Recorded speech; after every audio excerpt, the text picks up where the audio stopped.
بسم الله الرحمن الرحيم.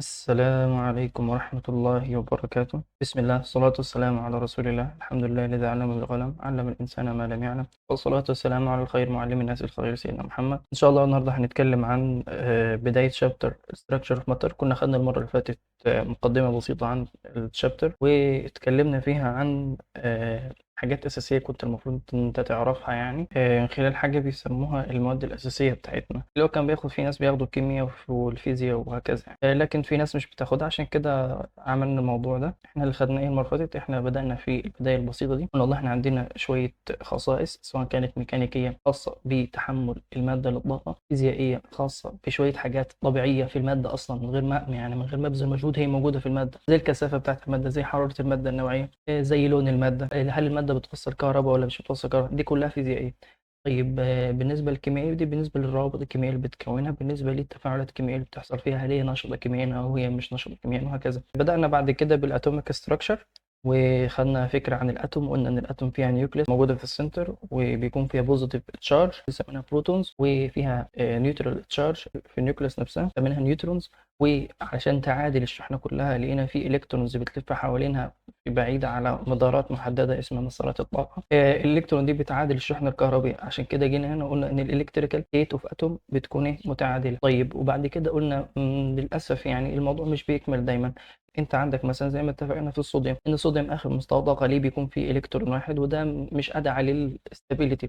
الذره بتقرر انها تضحي بالكترون في مقابل انها تحقق الاستابيليتي، فاول ما تضحي بالكترون واحد هتزيد عندها الشحنه الموجبه، فهتبدا تحول لحاجه اسمها بوزيتيف ايون او كاتيون، او زي الكلور بيتحول نيجاتيف ايون او انيون. الاتوميك نمبر قلنا ده بيساوي عدد الالكترونات بيساوي عدد البروتونات، اتوميك ويت بيساوي عدد البروتونز زائد عدد النيوترونز. فاكرين فكره الميزان وازاي بنحسب من الميزان نفسه؟ اتكلمنا في اخر حاجه عن الفالنس الكترون، اللي هو الالكترون موجود في اخر مستوى طاقه. قلنا والله ان الالكترون موجود ده في اخر مستوى طاقه، ده بيحدد لي هل الماده دي نشطه كيميائيا ولا لا. ازاي؟ مثلا عندنا 2 8 8، هل مستوى الطاقه الاخير هيبدا يتفاعل مع حد عشان يحقق الاستقرار بتاعه؟ لا، لان هو اصلا مستقر. بالتالي المواد زي كده بيسموها الانرت، خلاص هو خامل مش عاوز مننا حاجه تاني. اخر حاجه معانا قلنا ان الاتوميك ويت بيأثر على الفيزيكال بروبرتيز، اللي هي منها الدنسيتي ومنها سبيسيفيك هيت، لكن مش بيأثر خالص على الميكانيكال. وقلنا الموضوع بتاع الصلاده والسكينه اللي مش بتجرح السبوره وبتجرح الحيطه وهكذا. النهارده هنتكلم عن ايه؟ النهارده ان شاء الله هنبدا نتكلم عن ده المنهج بتاعنا كده، خلاص تمام. الكلام بتاعنا النهارده هيكون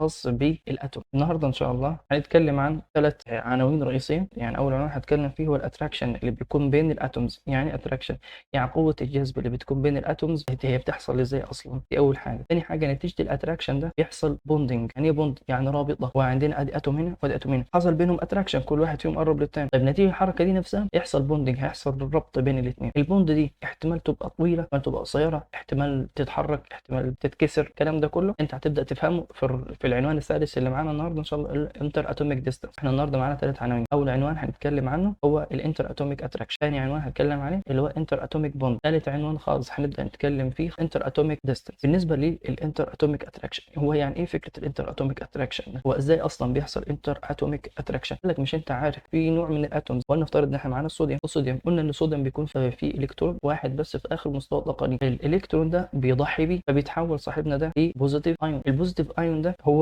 فاقد الكترون. الالكترون ده هنا بيتحرك وسرح. على الجانب الآخر كنا ماشيين وبنتكلم عن حاجة اسمها الكلور. قلنا إن الكلور بيكون عنده 1 2 3 4 5 6 7، عشان مستوى الطاقة الأخير بتاعه فيه 7 إلكترونات، 2 8 7. ان الالكترون اللي كان موجود عند الصوديوم ده راح وبقى هنا، يعني عمل زي ترانسفير كده. انت فهمت اول حاجه ان الاتراكشن ممكن يكون حاجه اسمها ان الكترون ترانسفير، انتقال الالكترون. انتقل الالكترون، قرب الاثنين دول لبعض بحيث يتحولوا لحاجه اسمها NaCl. NaCl اللي حصل بينهم هو عباره عن ايون موجب وايون سالب. الايون الموجب فقد الكترون، راحوا اكتسبوا اللي هو الايون السالب ده، فبالتالي كلهم هم الاثنين كده اصبحوا زي الفل، حصل بينهم رابط والموضوع بقى زي الفل. فبالتالي الرابطه اللي اتسمت هي رابطه بين الايونات، فلما اتسمت سموها الايونيك بوند. ده نوع على الفكره الاولانيه، الكترون ترانسفير. في نوع تاني عندنا اسمه الكترون شير. ازاي؟ زي ما اتفقنا، معانا مثلا ذره هيدروجين، قال لك والله الهيدروجين ده ماله، ده بيكون عنده ايه؟ الكترون وحيد. هل يقدر يعني يخسره؟ في الغالب صعب. طيب امال هيعمل ايه؟ قال لك هيدور على حد شبهه، بيكون مش هيقدر يفقد برضه، وعاوز الاثنين يعملوا ايه؟ يعملوا شير مع بعض. يعني هما الاثنين هيعملوا حاجه اسمها شيرنج. اول ما يشيروا مع بعض هيتحول مثلا ايه، بص كده ادي اتش وادي اتش تاني اهو، الالكترون بتوعهم هما الاثنين هيكونوا في الحته دي كده، بحيث ان ايه، هما الاثنين يحسوا ان عندهم اثنين الكترون كل واحد فيهم. يعني دي هنعمل كده، ولو عملنا الناحيه التانيه دول بتوعهم. انت حسيت ان الاثنين عندهم ايه؟ 2 الكترون بس، ولا حاجه. لا، هما الاثنين كل واحد ساهم باللي يقدر عليه. عشان مثلا يعني فكره واحد في مشروع المفروض الناس تعمله ب 2 مليون جنيه مثلا، ال 2 مليون دول لو واحد دفعهم مش هيعمل مشروع اصلا. لو واحد بس فيهم دفعهم مش هيعمل، لان المشروع ب 2 مليون. لو امال يعمل ايه؟ لك يشوف له حد تاني يدفع معاه مليون زيه يوصل للرقم اللي هم عاوزينه يعني. فالعمليه دي اسمها الشيرنج اوف الكترون. شيرنج اوف الكترون ده ينتج عنه رابطه، الرابطه دي بتكون قويه جدا برضه، اسمها الكوفيلنت بوند. الكوفيلنت بوند دي اسمها الرابطه التساهميه، اعتقد سمعتوها قبل كده، ناتجه من مشاركه الالكترونات. واحنا اتكلمنا في الاول عن حاجه اسمها الانتر اتوميك اتراكشن. الاتراكشن اللي بيكون بين الاتومز بيتم عن طريق حاجتين، يا اما الكترون ترانسفير، بيتحرك من الايون اللي فقد للايون اللي محتاج يكتسب، وكونوا رابطه بين الايونات سميناها الايونيك بوند. بعد كده في نوع تاني من الاتراكشن بيحصل بسبب ان الذره او الاتوم دي ما عندهاش القدره انها تفقد ولا عندها القدره انها تكتسب، فبالتالي قلت لك ايه، لا والله احنا هنعمل شيرنج مع بعض. وبعد كده عملوا لنا رابطه الكوفيلنت او الرابطه التساهميه، والرابطه دي قويه جدا برضه. تمام.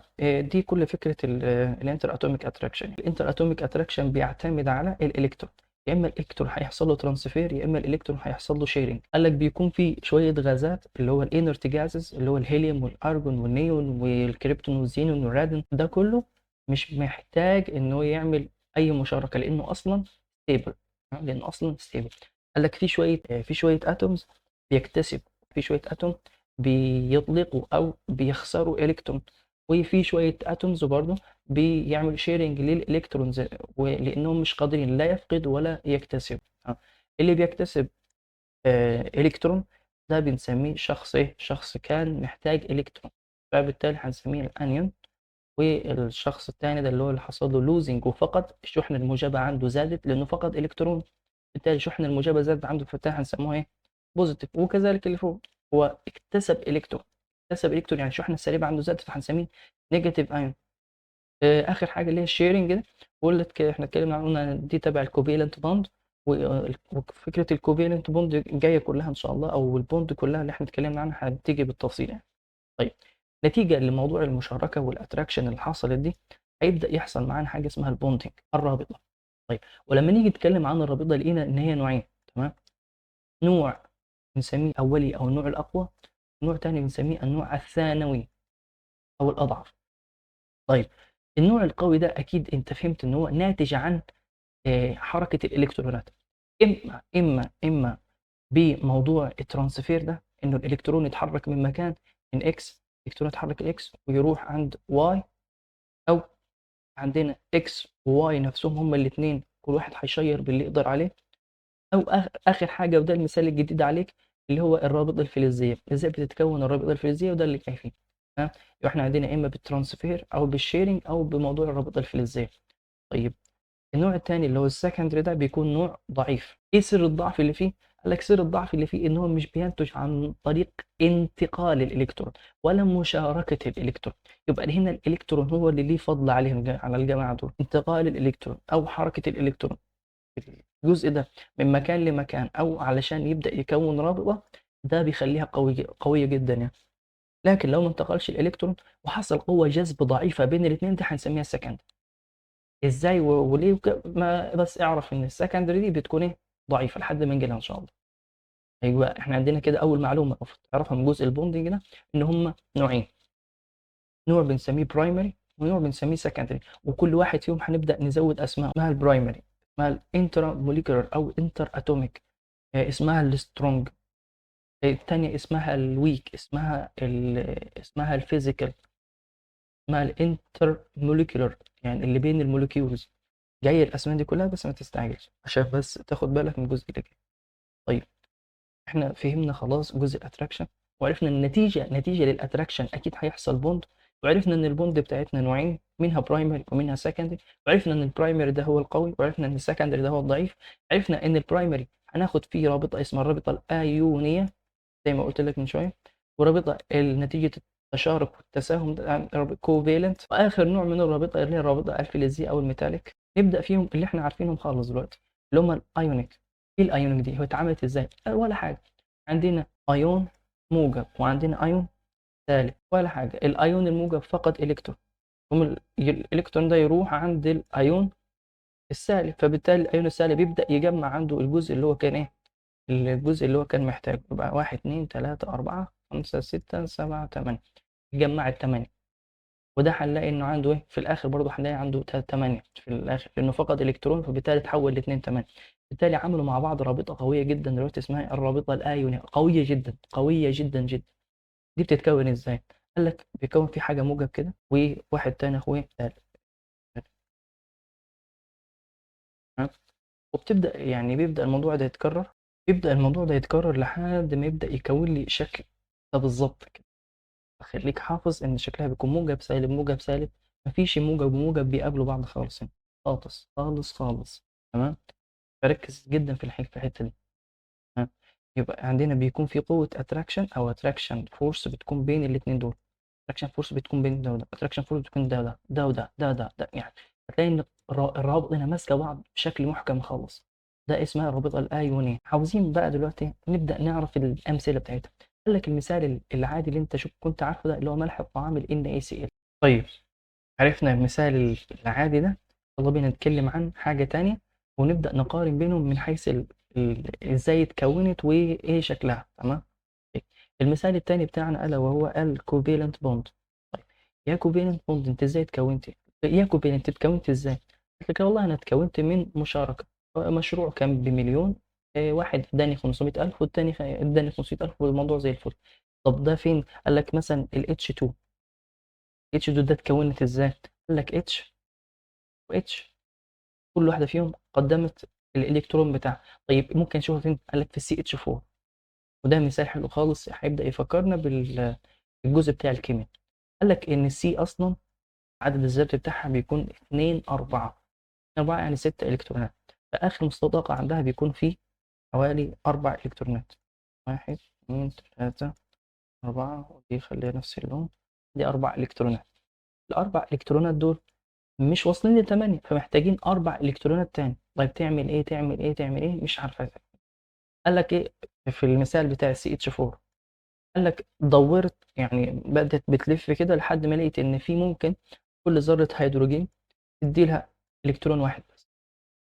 كل ذرة هيدروجين تدي لها إلكترون. عملت حاجتين، خليت الهيدروجين مستقر، خليت الكربون مستقر، وعملت لنا مركب اسمه CH4. فاكرين الرابطة دي؟ الرابطة اللي بتكون عبارة عن تجميع ال 2 إلكترونز. يبقى كده انت فهمت ازاي الكوفالنت بتتكون. الكوفالنت بتتكون نتيجه مشاركه الالكترون. قال لك انا اقدر على الكترون، يلا خد الالكترون بتاعي. قال لك واحد تاني انا اقدر على 4 الكترونات، يلا نشارك مع بعض. المهم مشاركه. تمام؟ طيب، المثال بتاعها دي هو البوليمرز، او بيسموه البلاستيك. يعني بلاستيك. هل البلاستيك ليه استخدامات معانا في المجال؟ اه اكيد. تمام؟ طيب، تعالوا نعمل مقارنه بين الجزء اللي هيجي عليه اسئله فيه، يعني الجزء اللي بيكون محور اسئله في الجزئيه دي، نبدا نتكلم فيه. قال لك هنا حصل في الايونيك، حصل قوه جذب بين شحنتين، شحنه موجبه وشحنه سالبه. الحوار اللي حصل ده اللي هو الشحنتين دول اسمهم الكتروستاتيك اتراكشن. يعني ايه الكتروستاتيك اتراكشن؟ قال لك ان الايون الموجب شحنته موجبه، وعندنا ايون سالب، الاثنين جذبوا لبعض. لما الشحنه الموجبه تبدا تقرب لشحنه سالبه يحصل بينهم الكتروستاتيك اتراكشن، اسمها الكتروستاتيك اتراكشن. طيب، اما النوع الثاني ده اللي هو بتاع الكوفيلنت، قال لك لا والله ما حصلش حاجه، ما حصلش لا كذا ولا كذا، لا هو الكترون هنا والكترون هنا، التو الكترونز مع بعض هم اللي عملوا بوندنج. يبقى الشيرنج، موضوع الشير ان الاثنين شير كل واحد فيهم شير باللي يقدر عليه، عمل الرابطه. يبقى هنا الشيرنج، وهنا حاجه اسمها الالكتروستاتيك اتراكشن. مهمه مهمه جدا. يسالك الجزء بتاع اللي هو الايونيك بوند بيتكون ازاي، بيتكون بحاجه اسمها الكتروستاتيك اتراكشن فورس. اما الكوفيننت نتجت عن شيرنج للالكترونز. تمام؟ موضع اسئله دي نبهت عليك، موضع اسئله. طيب، اخر نوع معانا الا وهو الميتاليك. قال لك موضوع الميتاليك مثلا، يعني مثلا قال لك كان عندنا اتوم. الاتوم دي ايه اللي حصل لها؟ قال لك والله فقدت الكترون. ازاي بتفقد الكترون؟ لو تفتكروا احنا كان عندنا في المجموعه الشمسيه كان في كوكب بعيد خالص كده اسمه بلوتو. بلوتو ده كان يعني نزل له خبر من فتره كبيره يعني ان هو خرج من المجموعه الشمسيه. يعني ازاي يخرج من المجموعه؟ لانه كان اخر كوكب، كان اخر حاجه بتلف حوالين الشمس. بالتالي اخر حاجه هي اكتر حاجه ممكن تبعد. وش على فكره ممكن يرجع شويه تاني ويبعد، يرجع ويبعد، يرجع ويبعد، وهكذا. ان هو قدره جذبه او قدره الشمس انها تجذبه مش زي مثلا الارض، مش زي الزهره، مش زي عطارد اللي هو الكواكب الباقيين دول. تمام. طيب هو ليه الموضوع ده احنا بنحكيه؟ عشان بس نفهم ان احنا عندنا الفالنس الكترون او الالكترون اللي موجود في اخر مستوى طاقه، ده احنا مش بنتحكم فيه. ده بتلاقيه دايما ايه؟ بيسرح. وبالتالي مثلا نفترض ان احنا كان معانا ايه؟ كان معانا عنصر ده ايه؟ فقد الالكترون بتاعه الاخير، فبالتالي هيتحول لايون موجب. ليه؟ لان هو فقد الكترون فالشحنه الموجبه عنده زادت. يروح الالكترون صاحبنا ده ايه؟ يسرح جنبه كده، يبقى قاعد من بره بس ايه؟ مش في الحيز بتاعه، وهو بعد عنه. طيب ايه اللي يحصل تاني؟ هو مش واحد بس اصلا الموضوع ده. يعني الموضوع ده انت هتلاقيه ادي هي دي اتكررت كتير جدا جدا جدا. اول ما اتكونت بالشكل ده لقينا ان في الكترون زي اللي بيسموه الالكترون السارح. يعني شايف ده؟ ده بالنسبه لنا احنا سرح. ده ممكن يرجع وممكن يطلع تاني. طيب هو ايه الفكره برضه؟ يعني هو ايه الفرق بين دي والتانيه والكوفيلنت؟ هو يعني ليه دي نوع جديد؟ ما دي زي الايونيك، ان في حاجه يعني فقدت. قال لك لا، الجزء بتاع الايونيك هو حصل ما بين ايونز، لكن ده حصل بين مين ومين؟ قوه الجذب هنا حاصله بين مين؟ قال لك قوه الجذب حصلت ما بين الايون الموجب اللي هو اسمه الايون البوزيتيف ايون والنيجاتيف الكترون. يبقى الفرق هنا بين دي وبين الثانيه ان هنا قوه جذب بين البوزيتيف ايون والنيجاتيف الكترون. لكن هناك كانت بمين؟ كان بين البوزيتيف ايون والنيجاتيف ايون، عشان كده دي كانت قويه جدا. لكن دي لا، احنا بنتكلم عن اقوى ثلاث روابط انت ممكن تشوفهم خالص. يعني اقوى ثلاث روابط، فالاقوى ثلاث روابط دول فيهم الايونيك قويه جدا، اقوى الروابط، والكوفالنت قويه. واخر حاجه ليه اضعف واحده فيهم، اضعف من الكوفالنت واضعف من الايونيك، اللي هي مين؟ الميتاليك ايون، الميتاليك بوند. طيب ليه الميتاليك بوند ضعيفه؟ لان قوه الجذب بينها بتكون بين البوزيتيف ايون كور دي اللي هي بتاعه دي والنيجاتيف الكترون الصغير اللي جنبها. بعد ما جمعنا فكره هو ازاي يتكونوا كلهم، قال لك واحد بيتكون بالالكتروستاتيك اتراكشن، واحد بيتكون بالشيرنج، وواحد بيتكون نتيجه قوه الجذب اللي بتحصل بين توين البوزيتيف ايون والنيجاتيف الكترون. ايون والكترون احفظوها جدا الحته دي ايون والكترون. تمام. طيب نتيجه للموضوع ده كله لقينا ان احنا ممكن نتكلم عن حاجه اسمها كلاود اوف الكترونز، سحابه من الالكترونات. هي ازاي اتكونت السحابه من الالكترونات؟ انت تعرف اكيد عندك معلومه ان الالكترونات بتتحرك بشكل سريع جدا وبتتحرك كتير مش بتثبت في مكان. بالتالي شويه الالكترونات انت شايفهم اللي هم باللون الاحمر ده، مش عارف ده لون ايه. المهم بتلاقي ان البتاع ده نفسه بيتحرك، شغال كله شغال يتحرك بالشكل ده. هي في حركه كتيره جدا في الحته دي. حركه كله تلاقي موضوع يعني.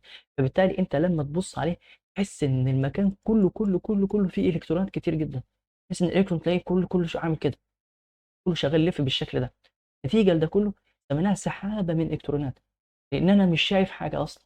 حاسس ان المكان كله يعني. حتى في صوره هنا، بص كده اهي، بص كده. هو في الاول كان بص ادي كل بوزيتيف ايون كان جنبه الكترون، لكن نتيجه حركه الالكترونات السريعه دي بقى شكلهم كده، تحس ان اصلا عاملين جدار.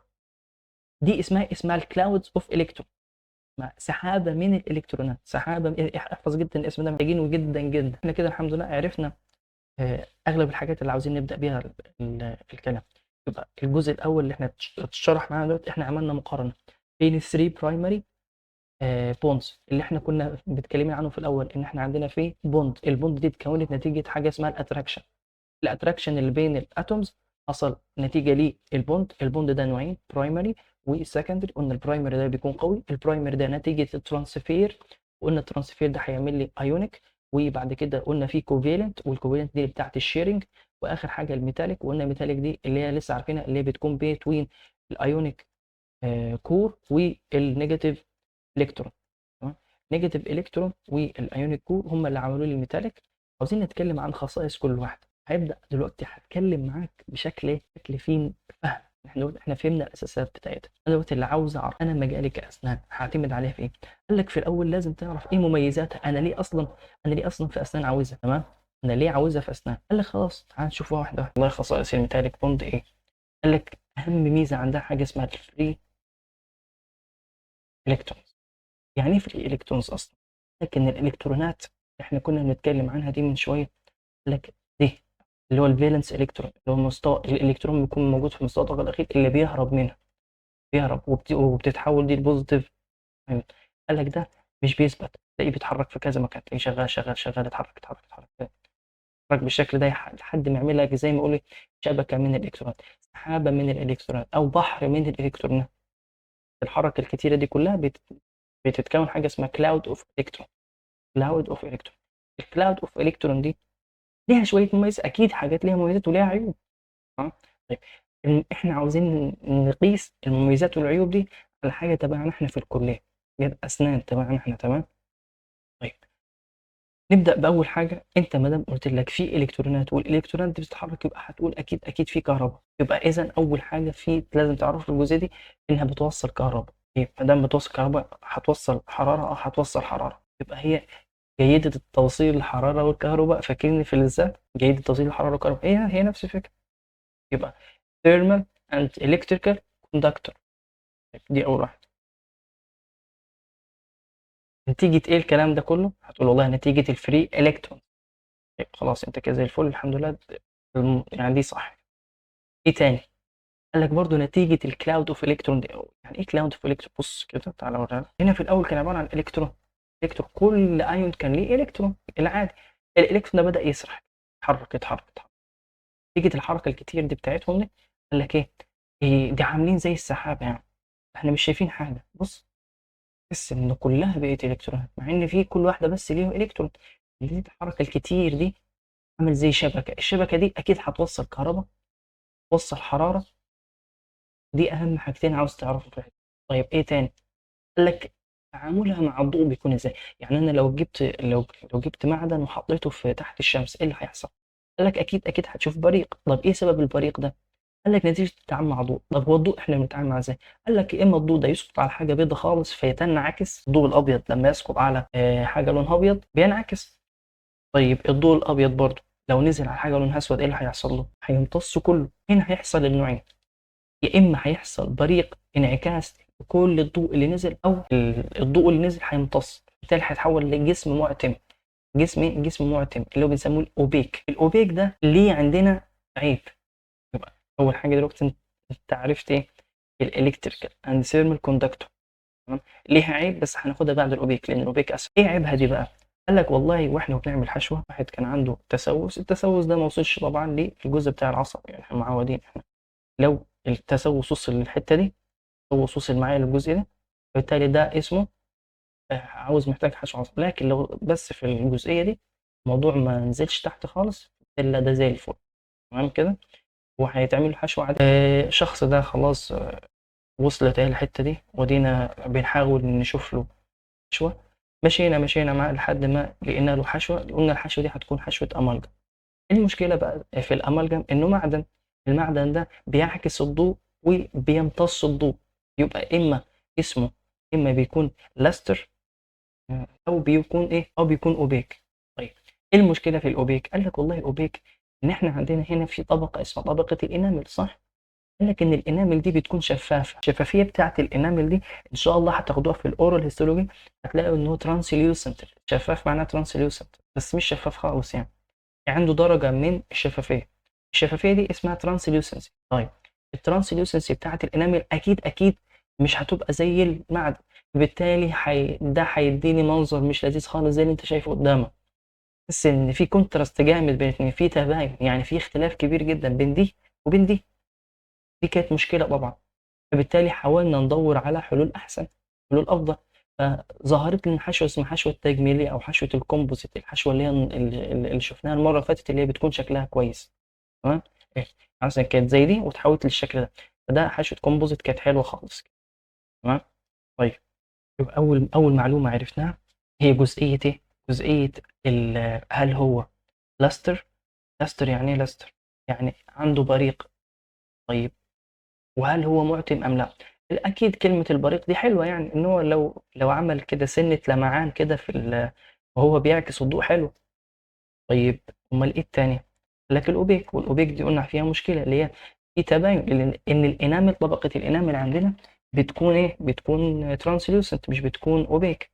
طيب، دي بالنسبة لأول اتنين، ودي تطبيقاتهم عندنا في أسنان.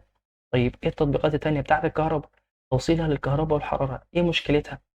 قال لك والله برضو نفس السنة، وإحنا وبنحشي أدينا أهو. قال لك إيه؟ قال لك لقينا إن التسوس وصل مثلا هنا كده. شوف، قرب خالص من العصب. إحنا قلنا ما دام وصل للعصب فهنسميه حشو. لكن لما يخلص يبص يكون في شعره كده لسه ما وصلش عصب. طب احنا هنعمل ايه طيب في الحل ده؟ قال لك ولا حاجه، هنبدا نحط يا عم الحشوه بتاعه الامالجم وزي الفل مالناش دعوه يا عم، حط حط حط. ايه اللي حصل؟ قال لك وانت وبتشرب ميه سخنه، ميه سخنه اكيد هتلمس الامالجم او هتلمس الحشوه بتاعتنا اللي من معدن في الحته دي، هيبدا ينقل الحراره عن طريق معدن لحد ما يبدا ياثر لي على الجزء ده، ياثر لي على الاعصاب دي. انت عارفين ان اي تاثير في الحته دي هيعمل لي حاجه اسمها ايه؟ irritation. لو كنتوا خدتوا شويه في بتاعه الباثولوجي، هتعمل لي irritation وتعمل لي التهابات. تمام. ممكن تصل inflammation.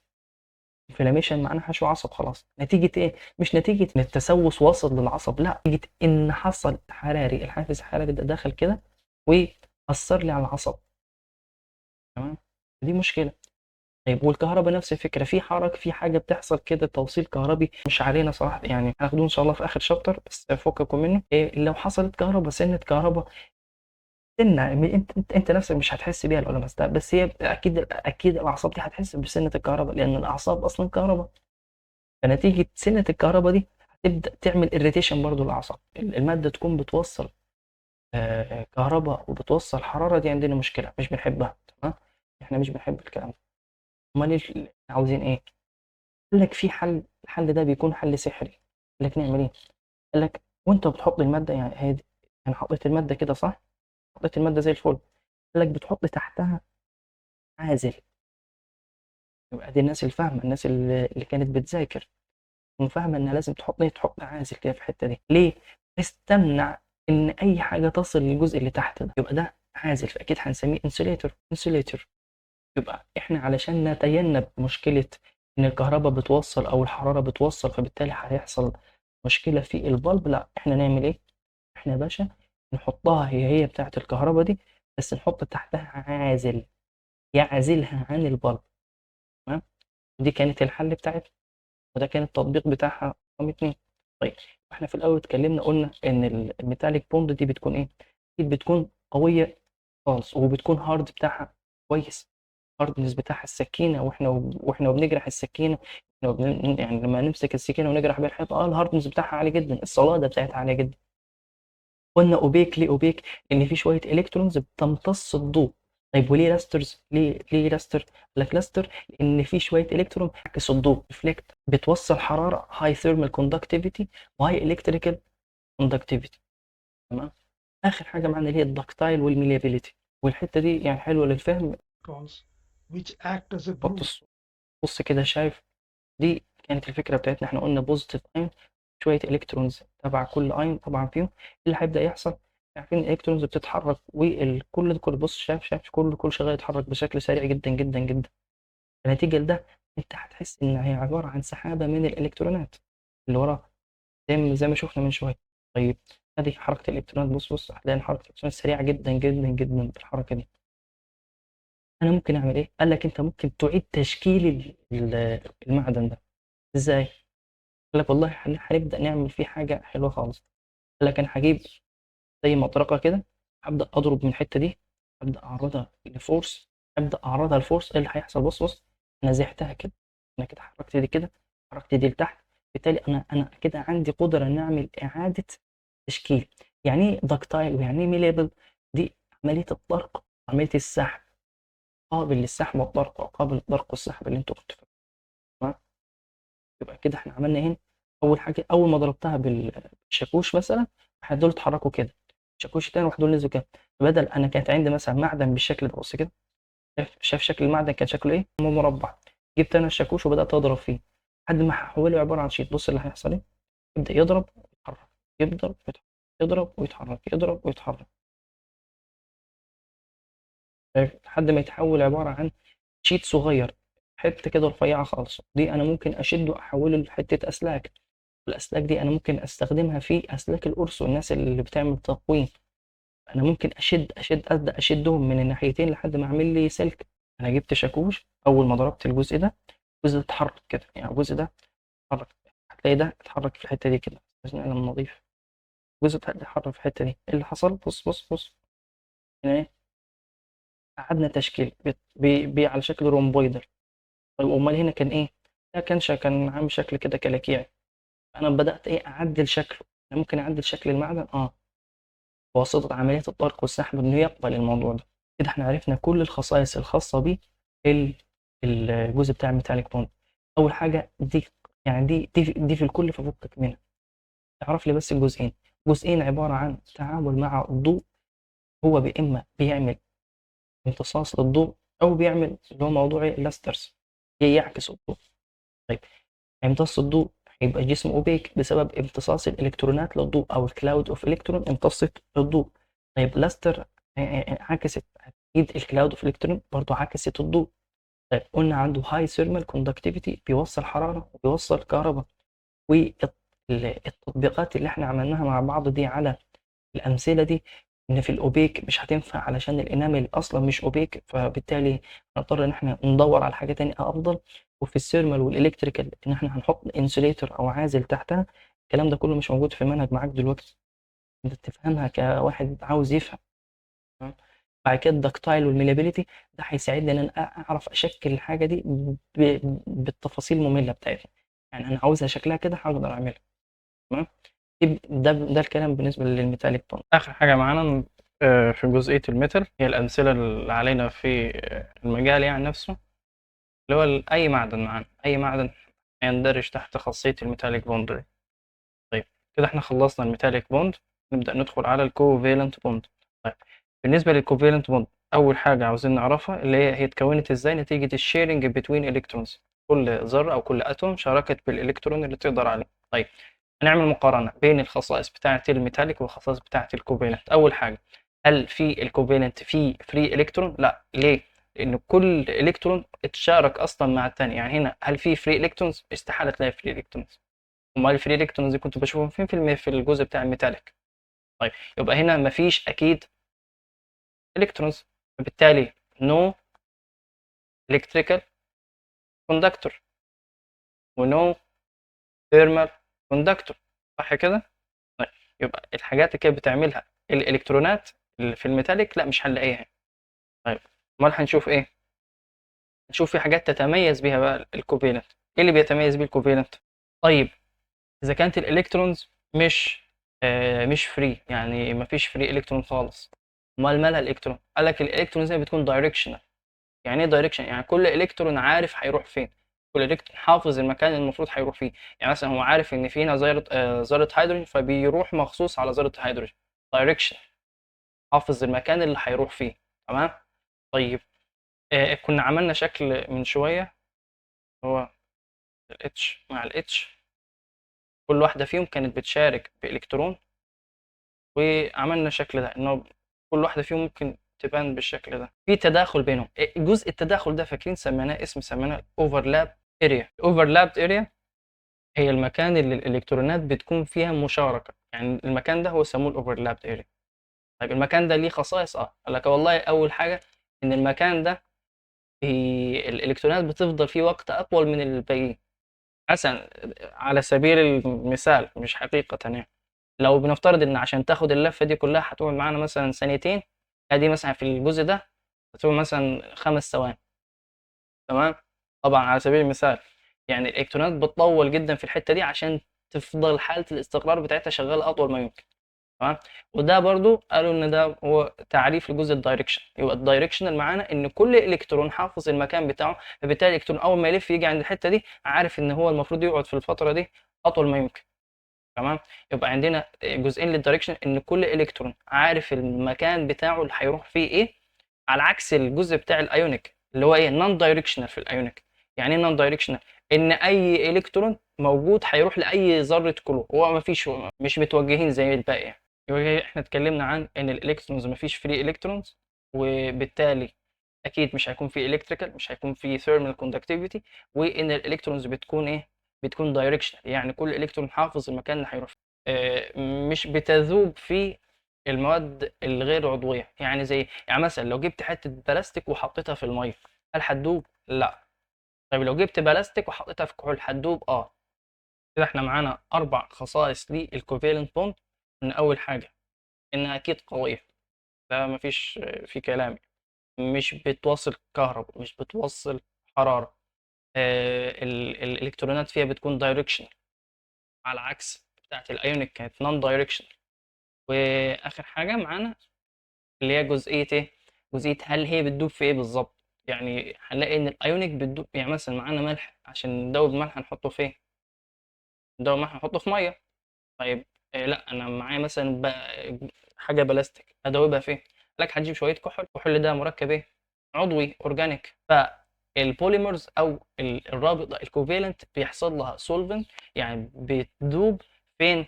بتدوب في المركبات العضويه. دول هم الخصائص بتاعتهم. يبقى اول حاجه ايه، كانت سترونج انسوليتور. يعني ايه انسوليتور؟ يعني يا باشا كويسه في عزل الكهرباء، كويسه في عزل الحراره، ده اللي احنا عاوزين. بتريزيست الان اورجانيك سولفنت، يعني لو حطيناها في ميه مش هتدوب، بس لو حطيناها في كحول هتدوب. تمام. طيب وده ياخدنا في حاجه واحده بس، انها بتشتغل كانسوليتور ومش بتوصل كهرباء ومش بتدوب من الميه. احنا عاوزينها في ايه؟ عاوزينها في الجزء اللي احنا اتكلمنا عنه من شويه ده، اللي هو كان بتاع دي. فاكرين لما قلنا ان احنا عاوزين نحشي حشوه امالجم، بس حشوه الامالجم اللي احنا نحشيها دي للاسف كانت بتوصل كهرباء، بالتالي هتعمل اريتيشن للبلب. طيب علشان نحل المشكله دي قلنا هنعمل ايه، هنحط انسوليتور يعني عازل كهرباء وعازل حراره. وبالمره لقينا حاجه ميزه حلوه خالص في البوليمرز، انها كمان مش بتدوب في الماء مثلا. فانت عارف ان الاورال كافيتي كله بيكون عباره عن صلايب وفي ميه، فاكيد مش هتتاثر بدول. فدي بالنسبه لنا احنا بيرفكت خالص. فافضل افضل حاجه ممكن تستخدمها ك انسوليتور تحتها هي ماده بيسموها الريزن. دي بوليمر مصنوعه من البوليمر، وبالتالي هي انسوليتور عازله للكهرباء، وكمان مش بتدوب في الميه، بريزيست الان اورجانيك سولفنت، سترونج انسوليتور، مش بتدوب، ودايركشن. في حاجه تاني؟ لا مفيش حاجه تاني. نبدأ ندخل في الايونيك بوند. بالنسبة للايونيك بوند احنا قلنا اول حاجة لازم تكون عارفها هي ازاي تكونت الرابطة. اتكونت الرابطة بسبب الالكتروستاتيك اتراكشن فورس between البوزيتيف ايون اند نيجاتيف ايون، اللي هو كان الكاتيون والانيون. طيب وده كان الشكل اللي احنا اتفقنا عليه في الاول، وقلنا ده هنحتاجه ان شاء الله بعد. نتيجة عملية الاتراكشن والحوارات دي كلها ظهرت لنا شوية خصائص جديدة بقى. ايه الخصائص اللي ظهرت في الايونيك وبتتميز بها عن الباقي؟ اول حاجه انها اقوى نوع من الروابط، دي حاجه لازم تعرفها. اكيد فاهم انها هتكون هاي سترينث وهاي في الهاردنس بتاعها. اكيد هتكون انسوليتور لان ما فيهاش فري الكترونز، مش هتلاقي فيها يعني ما فيهاش فري لان الالكترون اللي طلع من البوزيتيف ايون راح للنيجاتيف ايون وخلاص الموضوع اتقفل. بس كان نون دايركشنال. يعني نون دايركشنال يعني هو مش عارف يعني اي الكترون يروح لاي ذره، هو ما عندوش مشاكل. تمام. وكانت هنا المثال بتاعنا ال NaCl صح، كان بيدوب في الماء. هل لو حطيته في كحول هيذوب؟ لا. فبالتالي هو ريزيست الاورجانيك سولفنتس اللي هو الكحول، لو حطيته في كحول مش هيحصل له مشاكل، لكن لو حطيته في ميه يحصل له مشاكل. عشان كده ما ينفعش نستخدم الايونيك بوند في الجزء بتاع الانسوليتورز. هو بيعمل انسوليتور كويس خالص للكهرباء وللحراره، لكن في مشكله انه بيدوب في الميه. طيب انت لو حطيته مثلا تحت الحشوه اللي احنا اتكلمنا عنها، ويتسرب جزء من الميه مثلا هنا وبدا يدخل، هتدوب الحته دي، فبالتالي هيرجع نفس المشكله اللي كانت عندنا من الاول. بالتالي انت كده عملت مقارنه بين ده كله، حطيت معاك جزئيه حلوه خالص تقدر تقارن بينها. اول حاجه احنا اتكلمنا عن ميتاليك بوند، قلنا ان كلهم كده في الاول خالص كلهم هاي سترينث والهاردنس بتاعهم وسترونج. بس ما تتعبش نفسك، لان دول اصلا كان اسمهم برايمري بونز. طيب قلنا في حاجات بتميز كل واحده عن الثانيه. الميتاليك بوند قلنا ان عندها حاجه اسمها فري الكترونز. تمام. الفري الكترونز بتاعه الميتاليك بتديها شويه ميزات حلوين خالص. الفري الكترونز بتتحرك بشكل سريع جدا، كونت لي حاجه اسمها الكلاود اوف الكترونز، سحابه من الالكترونات. السحابه من الالكترونات دي عملت لي توصيل جيد للكهرباء، توصيل جيد للحراره. لما نزل عليها ضوء اتعاملت معاه بشكلين، اما عكست كل الضوء فسميناها لاسترز بتعكس الضوء، او اوبيك بتمتص الضوء. وقلنا مشكله الاوبيك ان احنا عندنا الجزء بتاع الانامل مش بيكون اوبيك، الجزء بتاع الانامل بيكون ترانسلوسنت، يعني شبه منفذ للضوء.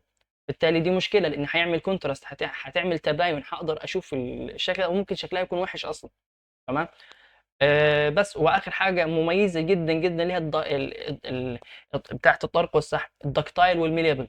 انها تكون دكتايل، تكون ميليبل، قابله للطرق والسحب.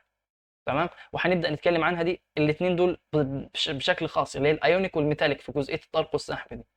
بعد كده اتكلمنا عن الكوفالنت، قلنا الكوفالنت شيرنج بتوين الكترونز اكيد بتكون قويه، بس هنا مفيش فري الكترونز، فبالتالي هتكون انسوليتور، مش بتوصل لا الكهرباء ولا الحراره. طيب بالنسبه للذوبان في يعني هي بتدوب في ايه؟ قال لك والله هتدوب في الجزء بتاع الكحول، يعني هتدوب في الاورجانيك بارت ومش هتدوب في الميه. افهمها كده. طيب انا ازاي افرق بينهم، ازاي احفظها؟ الايونيك دي مثال عليها ال NaCl، ملح الطعام. ملح الطعام هيدوب في الميه، خلاص يبقى الثانيه هي العكس هتكون. والالكترونز بتاعتها بتكون دايركشنال، يعني بتقضي spend most of their time في الريجن بتاعت الاوفرلاب، اللي هي المكان اللي كانوا الاثنين بيغطوا في بعض ده، زي ما اتفقنا، اللي هو كان المكان ده. هي دي الاوفرلاب اريا. تمام. طيب بعد كده اتكلمنا عن الايونيك، وقلنا والله الايونيك ده بيكون هاي سترينث والهاردنس بتاعه عالي جدا، بس كمان انسوليتور. يعني ايه انسوليتور؟ يعني لا بيوصل كهرباء ولا بيوصل حراره. امال ايه؟ قال لك والله شبه الكوفالنت، بس كان عنده مشكله. ايه المشكله اللي عنده؟ قال لك والله انه عنده حاجه اسمها ايه، انه بيدوب في في الماء، يعني بيدوب في الان اورجانيك سولفنتس. يبقى انت كده عندك حاجتين لازم تفرق بينهم جدا خالص، حاجه اسمها الاورجانيك والان اورجانيك، وبيجي عليها اسئله. الاورجانيك، مين هيدوب في الاورجانيك؟ اورجانيك الكحول. مثال الاورجانيك ده الكحول. الكحول مين هيدوب ايه؟ هيدوب البلاستيك. البلاستيك هي البوليمرز. البوليمرز ده كان تبع الكوفيلنت. طيب مين هيدوب الان اورجانيك؟ يعني مين لما احطه في الان اورجانيك هيدوب؟ قال لك المثال على الان اورجانيك ال H2O اللي هي الميه. مين هيدوب في الميه؟ ال NaCl، وال NaCl ده مثال مين؟ للايونيك. تمام. طيب لو عكست مثلا، جبت الجزء بتاع البوليمر ده او البلاستيك وحطيته في الان اورجانيك في الميه، هيحصل له حاجه؟ لا، يبقى هو كده هو بيريزيست انه يحصل له سولفنت او يبقى سولوشن في الميه. طيب وبالنسبه للملح مثلا، الملح بتاعنا لو حطيناه في الكحول هيدوب؟ لا برضه مش هيدوب. تمام. الكحول هنا قلنا نون دايركشنال، يعني مفيش مشاكل معاها خالص، تروح في اي مكان عادي. والحته دي مهمه خالص. ايه الحته دي؟ قال لك ان انت لما تحط ال NaCl، يعني مثلا انت عندك ادي جزئيه ال NaCl، ادي ال NaCl حلو، انت كده حاططها زي الفل كده في الميه. هيحصل ايه لما تحطها في الميه؟ هتتفكك، تديني Na موجب وCl سالب، والالكترون يسرح، يتحرك. ده امتى؟ لما احطها في ميه. يبقى اول ما احطها في الميه تتحلل، تديني Na موجب وCl سالب. الالكترون اللي حصل وانتقل وكون لي الرابطه اتفك. اول ما اتفك بقى فيه الكترون حر. في اللحظه دي، لحظه انه ذاب في الماء، حصل فيه توصيل للكهرباء. عشان كده لما يقول لك عاوزين ننور لمبه، بيجيبوا ميه يحطوا عليها ملح وبعد كده بيوصلوا كهرباء، بتبقى بتوصل فعلا الكهرباء. ليه؟ لان الالكترون اللي كان اصلا مربوط وكان مانع ان في كهرباء تنتقل، اتفك نتيجه انه اتحط في حاجه بتذوب المركب ده اللي هي الميه. اول ما ذوب الالكترون فك، فبدا يتحرك. حركه الالكترون معانا معناها كهرباء في الحاله دي بس. تمام. بتوصل كهرباء. عشان كده ما ينفعش ان احنا نحطها كانسوليتور، كعازل، اللي هي في الجزئيه دي. ما ينفعش خالص نحطها هنا. مين افضل حل لينا؟ نحط البوليمر عشان ما يدوبش معانا، اللي هو كان اسمه الريزن. تمام كده. اما بالنسبه لجزئيه التكتايل والميليابل دي، ففي صوره ليه هتوضح الدنيا كلها. بص كده، فاكرين الشكل ده احنا قلنا عليه شكل اول ما نضرب دي ده كله بيبدأ يتحرك كده، فبالتالي مفيش مشاكل. يعني بدل ما كان شكله واخد التعرجات دي هيبدأ شكله زي الرومبويدال كده. طيب امال انا ممكن اعمل الكلام ده فين؟ قال لك في الميتال بس. طيب انا ممكن اعمله في الايونيك؟ لا، ليه؟ قال لك في الاول ان الايونيك لما انت تضربه ادي سالب موجب سالب موجب سالب موجب، وكل واحد في السالب موجب ده عامل يعني بص ده مرتبط بده وده مرتبط بده وده مرتبط بده وده مرتبط بده، لحد ما انت يعني تحس ان الموضوع ده لا نهائي. دي من شدة الروابط، قوة الروابط جدا عالية. طيب تخيل انت تضرب الجزئية دي يعني تعرضه لفورس قوة، الفورس دي هتبدأ تحرك ده كده. وانس ده يتحرك كده، بص اختلاف الشكل، بص اللي هيحصل. هنلاقي ان في شحنتين نفس الشحنة سالب وسالب، الاتنين بقوا اوبوزنج لبعض، مقابل بعض. هيحصل بينهم تنافر مش تجاذب، لان دي ودي السالب موجب بينهم تجاذب، لكن السالب وسالب اكيد هيكون بينهم تنافر. طيب تنافر ودي تنافر تنافر تنافر تنافر، ايه اللي هيحصل؟ هينفصلوا عن بعض. فاول ما تعمل كده للايونيك، او تعمل كده للجزء بتاع الايونيك، هتلاقيه انفك. اللي هو ايه ده؟ ممكن اعمل فيه الحوار ده. الجلاس كان مثال لامثله الايونيك. تعال نجيب امثله الايونيك كلها.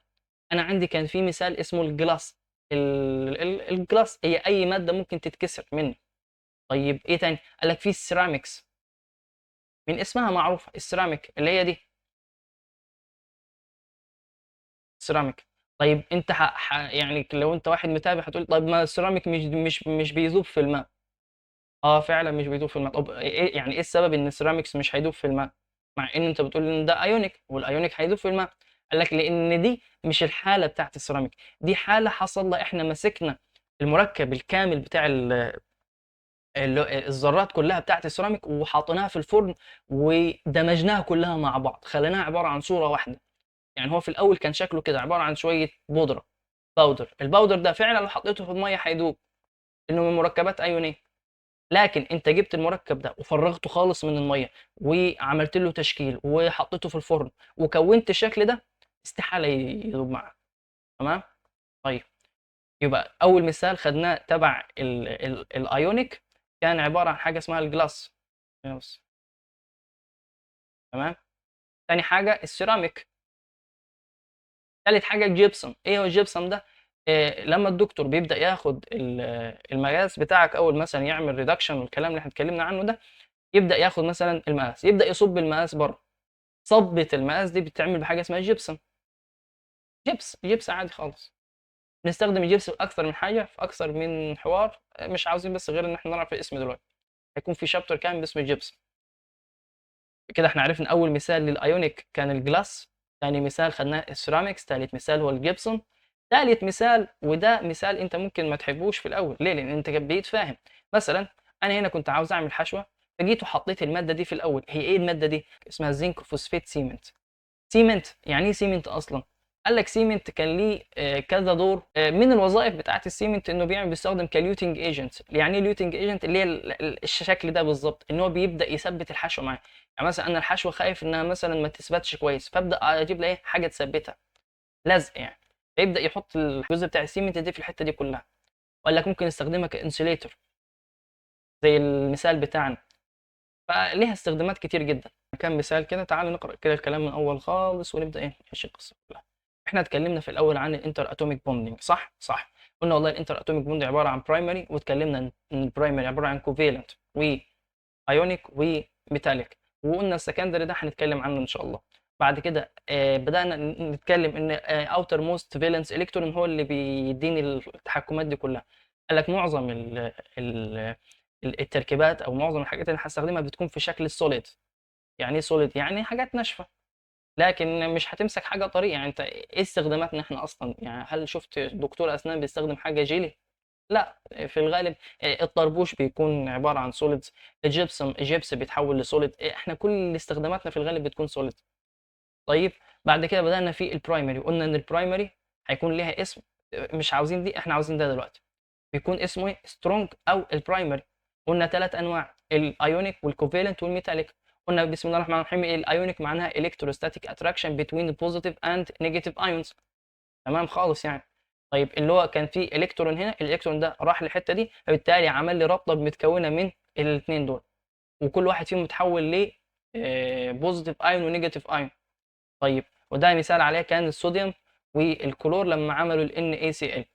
طيب اما مثال الاسنان بتاع انه عندك جلاس اللي هو الازاز، او سيراميكس، او جبسون، او فوسفيت سيمنت اللي احنا اتكلمنا عنه اللي كان عنده مشكله وبدلناه بحاجه اسمها الريزن،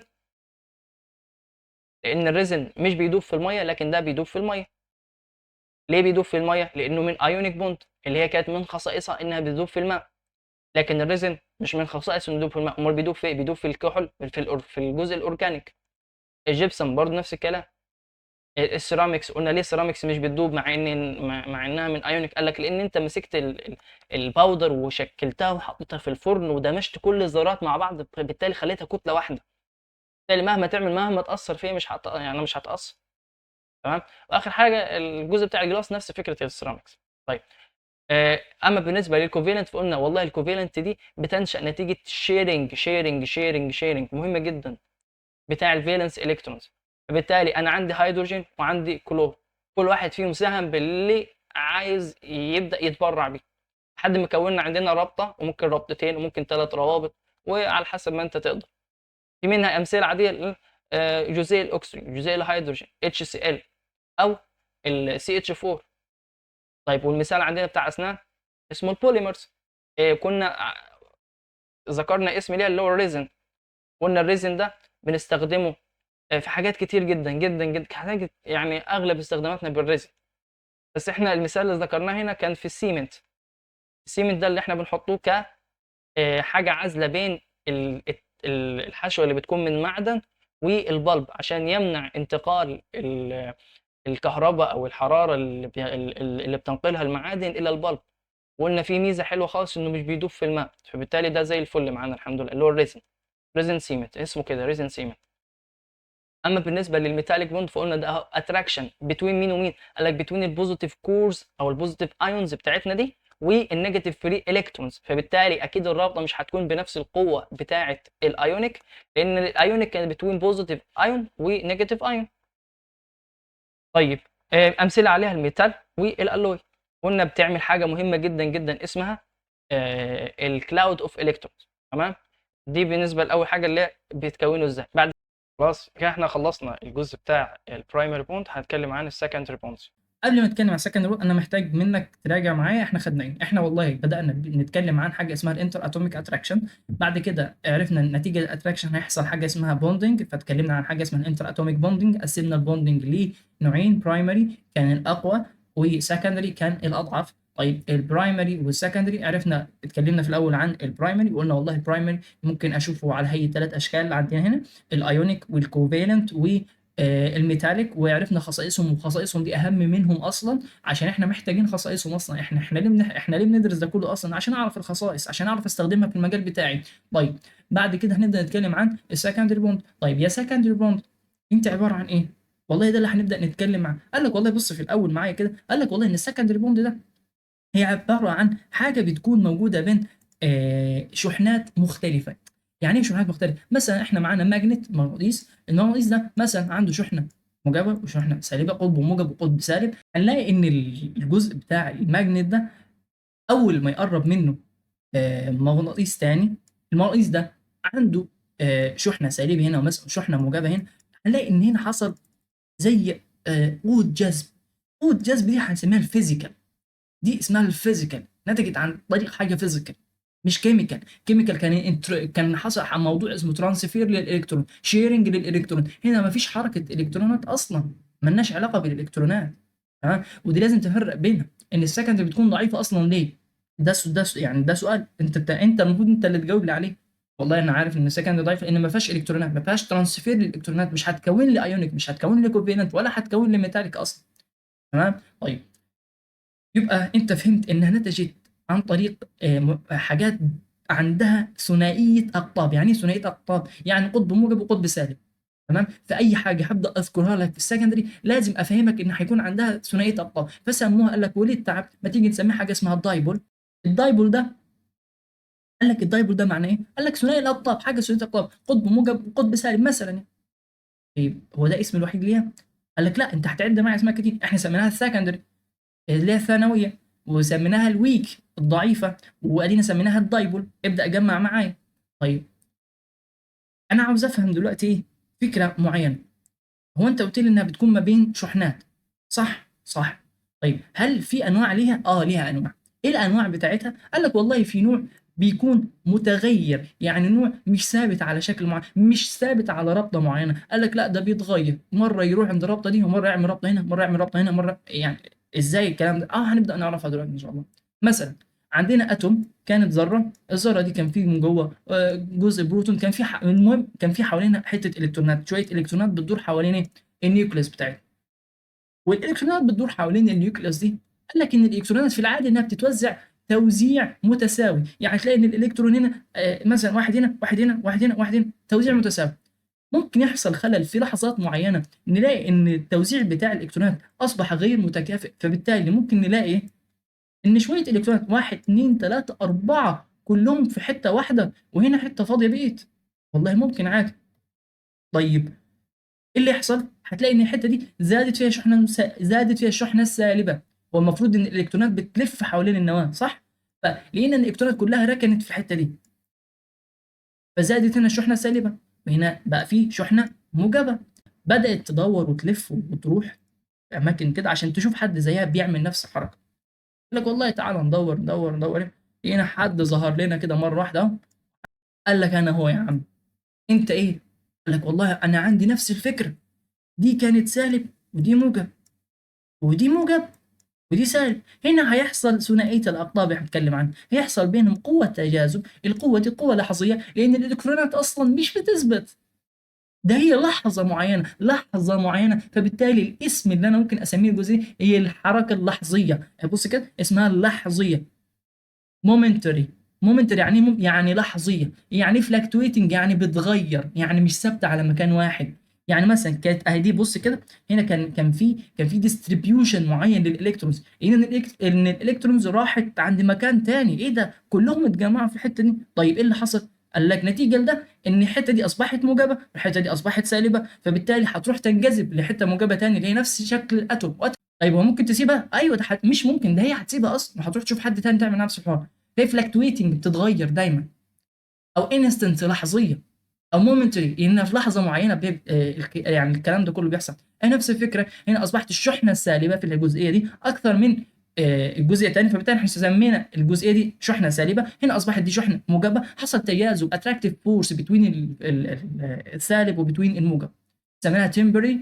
يعني ايه تمبري؟ يعني مؤقته، او مومنت، او انستنت، او فلكتويتنج. شوف كل الاسامي دي بتدل على حاجه واحده بس، تمام. لكن في نوع تاني الا وهو النوع البيرمننت. يعني ايه بيرمننت؟ قال لك والله ان البيرمننت ده هو حاجه ثابته. يعني ايه ثابته؟ يعني دي بس هي عملت فعلا نتيجه شحنات وكل حاجه، بس خلاص مش حابه تغير. يعني اول ما وصلت المرحله دي مش حابه تغير. زي ايه؟ زي جزيء الميه اللي هو كان H2O. يعني انا معايا O هنا واحده، ومعايا ذرتين هيدروجين. قال لك كل ذره من الهيدروجين بتبدا تتبرع بالكترون عشان تكون لي رابطه اسمها الرابطه التساهميه، وتكون لي جزيء الميه اللي احنا عارفينه. قال لك ادهم الالكترونات بتوع ايه؟ بتوع الاكسجين. 2 4 ادي 6 6. قال لك دي الحته دي عامل حاجه اسمها كوفالنت بوند، الحته دي عامل حاجه اسمها كوفالنت بوند، صح صح، تمام. طيب انا لما اعمل مقارنه، هتلاقي ان هنا في كام بروتون، وهنا كان في كام بروتون. بروتون يعني إيه بروتون يا باشا؟ ده البروتون ده اللي بيكون جوه النيوكليوس. طيب انا البروتون عارف ان هو البروتون ده بيكون نفس عدد الالكترونات، بالتالي انت هنا بتقول لي ان عندي موجب بروتون، وهنا بروتون واحد بس. بالتالي انت لو هنقسمها جزئين هنلاقي ان الجزئين ده كلهم عندهم موجب 2. طيب الحته اللي من تحت دي اول ما ادور عليها واحب افتش كده، هلاقي ان عندها كام؟ انا عارف انها على نفس عدد الالكترونات. هو كام الكترون اصلا عند الجزء بتاع الاكسجين؟ الاكسجين كان عنده والله 8 الكترونات. يعني 8 يعني اكيد عنده موجب 8. عنده موجب 8. نتيجه لكده الالكترونات هنلاقيها مايله بشكل كبير جدا على الجزئيه دي. هنلاقي ان الشحنه الاكثر ليه مالت؟ لان الالكترونات حابه تروح للموجب. يبقى لما نيجي نذكر هنلاقي ان كل الالكترونات بدات ايه؟ بدات تعيش في الجزء اللي هو تحت، اللي هو عند الاكسجين.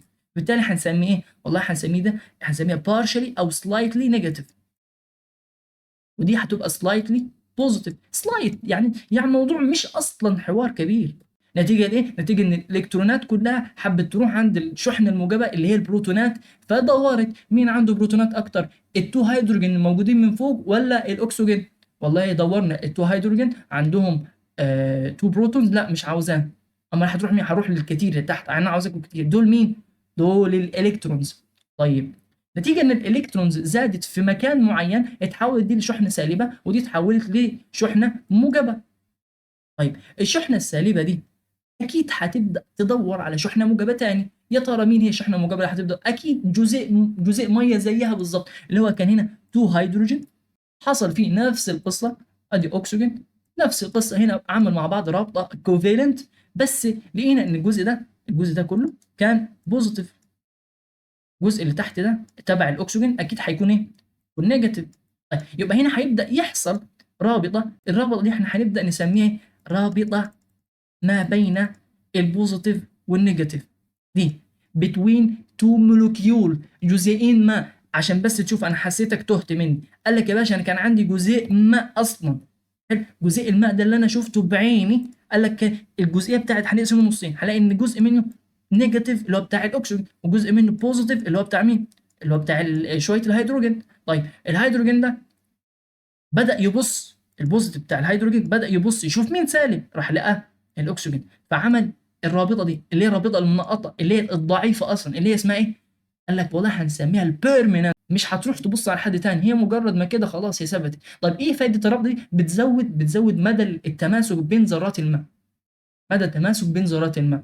طيب عاوزين نشوفها بشكل تاني، انا فاهم وعندي وحافظ من شويه لما خدنا الكوفالنت قلنا والله ان الكوفالنت عباره عن مشاركه للالكترونات، ودي بتحصل ما بين الهيدروجين مثلا والكربون، وعملنا سي اتش 4، نفس القصه عملناها في الاتش 2 او، وعملنا كوفالنت بوند في الاول. لكن لقينا ان في رابطه مستخبيه بتكون موجوده بين الاكسجين بتاع مولكيول معين، ادي ده مولكيول لوحده، والهيدروجين بتاع مولكيول تاني خالص. الرابطه دي هنسميها البيرمننت دايبول. يعني ايه بيرمننت دايبول؟ يعني مش بيتغير بسرعه. نفس القصه هي تاني، انا عندي فهمت خلاص ان هنا بيكون في الشحنه السالبه اكتر، بتكون اكيد عند الالكترون، والشحنه الموجبه بتكون اكتر عند الجزء بتاع الهيدروجين. لحد اكيد هيبدا يدور على حد شحنته سالبه. هنا ما بصش على اكسجين تاني، لان عندي شاف نيتروجين، ونيتروجين برضه عنده نفس الشحنه، يعني مش نفس الشحنه، عنده شحنه سالبه كتير. فراح قال لك ليه ما نرتبطش بيه؟ يعني يلا بينا، عمل بينه حاجه ايه اسمها البيرمننت دايبول. طيب لما دورنا لقينا ان لو الهيدروجين ده هو اللي عمل القصه دي، هنسميها باسمه بقى، اسمها الهيدروجين بوند. يبقى كده انا عندي مسميات ثلاثه، حاجه اسمها فلاكتويتنج دايبول، حاجه اسمها بيرمننت دايبول.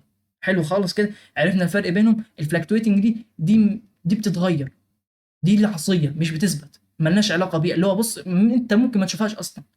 لا البيرمننت ثابت. طيب يا بيرمننت ما دام انت ثابت كده، انت بتحصل بين مين؟ قال لك والله انا بحصل في جزيء الميه، لما جزيء ميه يكون قطبين تو دايب، يعني احنا دايبول، لما يكون دايبول، الدايبول فيه جزء منه موجب وجزء منه سالب، يبدا يشوف جزيء تاني نفس الفكره بتاعته، وكل جزء يعني كل شحنه تروح للشحنه المضاده ليه او الشحنه العكسيه ليه، عشان تبدا يحصل بينهم قوه تجاذب اللي سميناها الفيزيكال بوند، اللي احنا مسمينها سكندري بوند. تمام، ان شاء الله الموضوع ده يكون واضح جدا جدا جدا. طيب لما جينا نكمل قال لك فور هيدروجين بوند، الهيدروجين بوند الموجوده دي فين بالظبط؟ قال لك والله الهيدروجين بوند ده هي نفس البيرمننت دايبول، بس دي بنطلقها لما تحصل مع الهيدروجين اتوم. يعني لما ابص والاقي ان الرابطه اللي حصلت دي فيها ذره هيدروجين كده، هي اللي عملت الموضوع ده، خلاص انت زي الفل، يبقى انا هسميك على اسمك، لان انت اللي بتعملي الموضوع، انت اللي بتعملي الموضوع ده. انت مين؟ انت ذره الهيدروجين. لكن بيكون في كوفالنت بوند بتكون بين مين ومين؟ قال لك في المولكيول الواحد، يعني مثلا هسمي ده المولكيول A مثلا، يعني خلينا هنا ده المولكيول A وده المولكيول B، والاثنين دول ميه. قال لك A نفسه، اللي في A دول نفسهم فيهم كوفالنت بوند، واللي في B برضو فيهم كوفالنت بوند، بس الرابطه اللي بتربط ما بين الهيدروجين بتاع A بالاكسجين بتاع B دي اسمها الهيدروجين بوند او البيرمننت دايب. فهمت القصه بتيجي ازاي؟ فانت كده لقيت عندك نوعين من الروابط في جزيء الماء. وركز جدا امانه في الحته دي، عشان كتير محدش بيفهمها ابدا. واحنا برضو يعني مكملين في الموضوع ده، قال لك ان نتيجه ان الهيدروجين ده بيبدا يدور على اي حد، هو موجب، هيدور على اي حد سالب. قال لك دي ممكن تحصل بسببها مشاكل. ايه المشاكل اللي ممكن تحصل بسببها؟ طيب المشاكل اللي ممكن تحصل بسبب الموضوع ده هتحصل في حاجه اسمها الطقم، اللي هو اسمه الدنشر. خلاص انا مش هقول الكلمه، هقول دنشر على طول. خلاص الناس اللي معايا هيكونوا فاهمين يعني ايه دنشر. ده يا باشا اسمه كومبليت دنشر. الكومبليت دنشر ده بنحطه للناس اللي ما عندهمش اسنان، اللي سميناهم ايدنشلس بيشنتس. طيب الايدنشلس بيشنت ده خد وعمل الطقم زي الفل، جالك بعد فتره قال لك يا دكتور الطقم بقى لونه معفن زي كده. ايه اللي حصل يا دكتور؟ لقى ان الدكتور معلوماته او القصه اللي خدها في الدنتال ماتيريال ما نفعتوش وما كانش بيذاكر فما فهمهاش. قال له يا باشا ما اعرفش، تعال نعمل واحده ثانيه وخلاص ادفع. لكن الدكتور الفاهم هيكون عارف الموضوع ده حصل بسبب ايه. قال لك حصل بسبب الجزئيه اللي احنا بنتكلم فيها دي اصلا، اللي هي مين؟ اللي هي الجزئيه بتاعت البيرمننت دايبول. يعني ايه؟ قال لك الهيدروجين الموجود في البوليمرز. فاكرين البوليمرز؟ هو ايه البوليمر؟ هو البوليمر عباره عن ايه اصلا؟ قال لك سي اتش، ذره كربون وذره هيدروجين. ده موضوع البوليمر. وقلنا البوليمر بنعمل منه الطقم ده. يعني ده عباره عن شويه بوليمرز. شويه البلاستيك ده اللي انت بتتكلم بيهم دول في سي وفي اتش. تمام. طيب الاتش وصلنا الموضوع اللي احنا عاوزينه. في اتش في اتش والله. الاتش اللي موجوده في الطقم ده لما يدخل في الاورال كافيتي بتاعنا ويبدا يتعامل مع ميه H2O، يبدا يدور، هيلاقي ان عندنا الاو سالبه وهو كان موجب، فيبدا يتفاعلوا مع بعض، فيبدا ايه؟ يمتص. الميه دي بيكون فيها ايه؟ والجزيئات دي ممكن شويه قهوه يبدا يصبغوا، يعمل تفاعلات مع القهوه، يعمل الشكل ده، يعمل ايه؟ يبدا يتفاعل مع اي حاجه بتدخل الجسم. لانه بيتفاعل بالقوه بتاعت ايه؟ بتاعت البيرمننت دايبول، او بتاعت اسمها ايه؟ بتاعت الهيدروجين بوند. يبقى الهيدروجين بوند مهمه جدا تفهمها، لانها بتعمل مشاكل عندنا في الجزئيه دي. تمام. بس يعني اعتقد دي كانت كل الحاجات اللي بتتكلم عنها. هنا بيتكلم عن الهيدروجين بوند. هنا بيتكلم ان الهيدروجين بوند بتكون بين ال H2O، بين ال H2O والتاني، بين ال H2O والتاني. طيب اما الكوفالنت بوند، الكوفالنت بتكون بين ذره الهيدروجين وذره الاكسجين. يعني دول مع بعض بيعملوا كوفالنت. اما المولكيول بتاع الميه كله مع المولكيول بتاع ميه تاني هيعملوا مع بعض ايه؟ هيدروجين بوند. ده بسبب اختلاف شحنات الالكترونات. هنلاقي ان الالكترونات مالت عند الاكسجين، الجزء بتاع الاكسجين، وقلت عند الجزء بتاع الهيدروجين، فبالتالي الهيدروجين اصبح بوزيتيف او سلايتلي بوزيتيف، والجزء بتاع الاكسجين اصبح سلايتلي نيجاتيف. طيب ايه اللي حصل؟ بدأ يحصل موضوع الاتراكشن ده وزي الفل. احنا الحمد لله فهمنا. اكيد الرابطه اللي انت بتتكلم عنها دي ضعيفه، بالتالي هيكون اللو سترينث القوه بتاعتها ضعيفه، والهاردنس الصلاده بتاعتها ضعيفه، لان اي حركه فيها انت هتكسرها. اي حاجه هتكسرها حرفيا. هي ما فهم هي مش حاجه اصلا. طيب لو ثيرمال ريزيستنس يعني مش بتقاوم درجه حراره، يعني اقل درجه حراره بتبدا تتكسر. تمام. طيب معانا حاجه تانية مهمه خالص دلوقتي هنتكلم عنها. بص، نفترض انا هبدا اتكلم معاك بنفس الفكره، مش عاوز اطلع. احنا عندنا قال لك والله ممكن تقابل حاجتين مختلفتين دلوقتي. ممكن تقابل المركب ده لما تبص على مثلا، هنفترض ان هو عنده حاجه اسمها اكس كده، واي، الذرات اللي بينه يعني. ادي اكس واي اكس واي. تمام. وادي واحد تاني اخوه اكس واي تاني. اكس واي دول عاملين مع بعض رابطه. الرابطه دي لازم تكون قويه، لازم تكون برايمر. اي اكس واي تشوفهم في حياتك هتلاقيهم ايه؟ اي ذره، اي رابطه بتحدث بين الذرات انتر اتوميك، اكيد هتكون ايه؟ هتكون قويه. يبقى موضوع مسلم بيه ان الانتر اتوميك بوند اللي بتكون بين الذرات سواء كانت اكس او واي لازم تكون ايه؟ برايمري. ممكن مركبات يحصل فيها تشابك ما بين الجزيئات، زي الميه اللي من شويه. مش الميه كان عندنا جزيء وجزيء، وكل جزيء بدأ يتوصل بالتاني؟ قال لك ايوه. قال لك في نوعين بقى في الحته دي بالذات. قال لك في نوع الرابطه مثلا، احنا هنرسمها تاني هنا معلش. ادي ده اكس وواي كامل. عارفين الرابطه اللي بتربط بين اكس وواي نفسهم بتكون لازم برايمري، انتر اتوميك يبقى برايمري. طيب وفي جزء تاني ادي اهو نفس ادي اكس واي، ودي جزء تالت اكس واي، ده جزء تاني اهو نفس الفكره، ودي جزء. يلا يا عم تعالش نفسك. حلو. المهم قال لك في نوع من المواد بتلاقي ان الرابطه بتوين الموليكيولز الجزيئات بتكون برضو برايمري قويه جدا. طيب النتيجه للقوه دي كلها بينشأ عندي مركب في قمه القوه قوي جدا، لان الرابطه اللي بتربط ما بين الاتومز اصلا قويه، والرابطه اللي بتربط الموليكيولز برضو قويه. طيب لو تكون مركب كان زي اللي حصل في الميه، ان حصل شحنات وحوارات، النتيجه حصل ايه؟ رابطه، بس الرابطه دي ما كانتش برايمري، امال كانت ايه؟ قال لك كانت سكندري. قال لك ده لا، كده احنا الموضوع ده هيكون ضعيف. عندنا نوعين من المركبات، نوع من المركبات بيكون الرابطه اللي بين الموليكيولز بتكون برايمري، نوع من المركبات اخر بيكون الرابطه اللي بين الموليكيولز بتكون سكندري. طيب عاوزين نسميهم، هنسميهم ايه؟ قال لك نتيجه لان كل حاجه في الاول ده عباره عن برايمري قوي جدا، قال لك هنسميه انتر اتوميك سوليدز. يعني ليه سموه انتر اتوميك؟ البوند اللي عند الاتوم زي البوند اللي عند الموليكيول نفسه، يعني قويه جدا، نسميه انتر اتوميك سوليد. وليه كلمه سوليد؟ زي ما اتفقنا سوليد هو ده الحاجات اللي احنا بنستخدمها عندنا.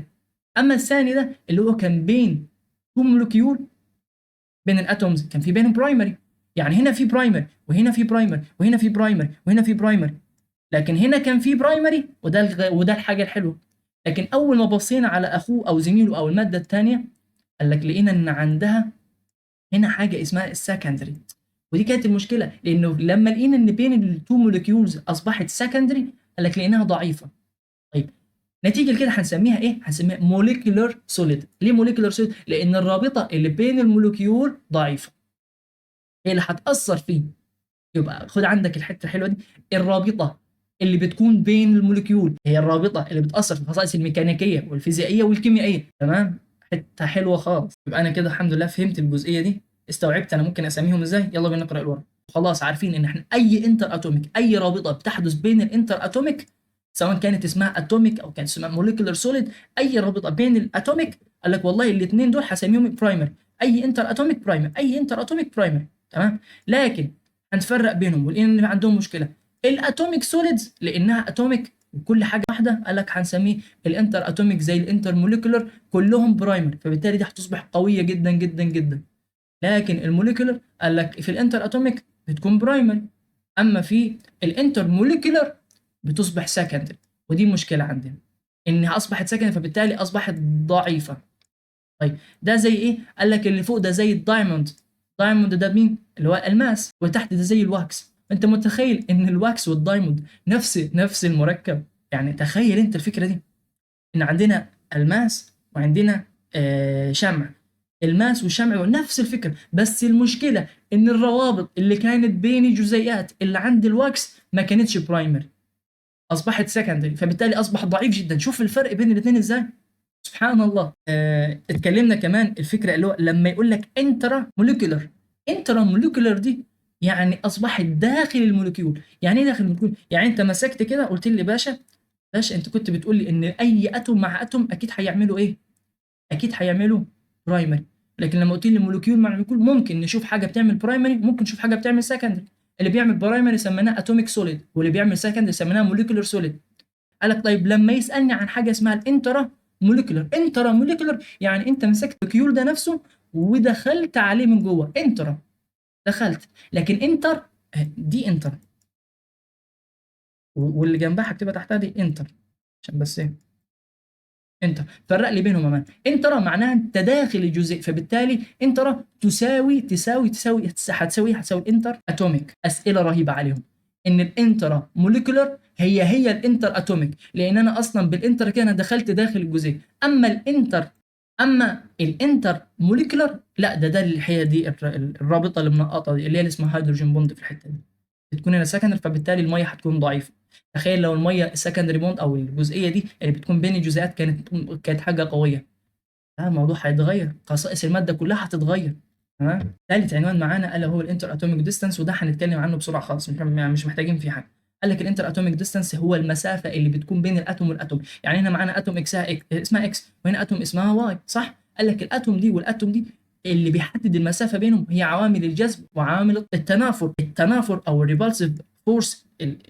الريبالسيف معناها التنافر، قوه التنافر اللي بتحصل ما بينهم دي بتحصل ايه؟ قال لك مش دي عندها الكترونات بتلف حوالينا، ودي مش عندها الكترونات بتلف حوالينا. طب ما انت عارف ان لو شحنات متشابهه اقتربت لبعض كله هيتنافر، هيبعدوا عن بعض، مش محتاجين بعض، صح؟ يبقى دي بسبب، دي اللي بتعمل ايه؟ دي اللي بيخليهم يبعدوا عن بعض. طيب مين اللي بيخليهم يقربوا على بعض؟ قال لك الحاجه اللي اتكلمنا عنها من شويه اللي هي مين؟ اللي هي البوندنج.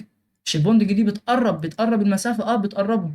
بالتالي هنلاقي ان حصل بينهم مسافه كده، حاجه اسمها البوند، رابطه. الرابطه دي بتقربهم، والالكترونات لما يقربوا لبعض بيبعدوا. فلما يحصل ان قوه التنافر بتاعه الالكترونات، تمام، تساوي قوه الجذب بتاعه البوند، هندخل في حاله اسمها الايكوليبريم ديستانس. ايه هي الديستانس؟ قال لك هي الديستانس، حاله التوازن. يعني ازاي؟ قال لك لما يكون الريبالسيف فورس والاتراكتيف فورس ايكوال. تمام، بس مش عايزين اكتر من كده. طيب تعالى نعمل شويه حاجات حبشتكنات كده فيها ونبدا نفهمها اكتر. طيب انا معايا رابطه جبت لها حراره. انت عارف ان الروابط بتتكسر بارتفاع درجه حراره. فتخيل انا هبدا ارفع درجه حراره، هلغي البوند، هلغي الحاجه اللي بتقرب المسافه. فبالتالي مين اللي هيكون ليه السياده؟ قوه التنافر. فبالتالي هلاقي ان ده بعد عن ده وده بعد عن ده لدرجه انه ممكن يتحولوا لجاز، والجاز يبدا يطير في الجو. طيب قال لك تعالى نعمل حركه تاني. انا معايا ماده كبيره، الماده الكبيره دي قال لك هزود لك حاجه اسمها الجزء بتاعي الاتومز. يعني احط لك هنا واي تاني، احط لك هنا اكس. الله، يعني انت هتخليني اعمل برضو بوند مع دي وبوند مع دي وبوند مع دي، ودي كلهم هيبداوا يعملوا بوند مع بعض. فبالتالي انت هنا عملت ايه؟ زودت التقارب، زودت موضوع التقارب ما بينهم. فبالتالي انت عملت ايه؟ قللت المسافه اللي بتكون بينهم.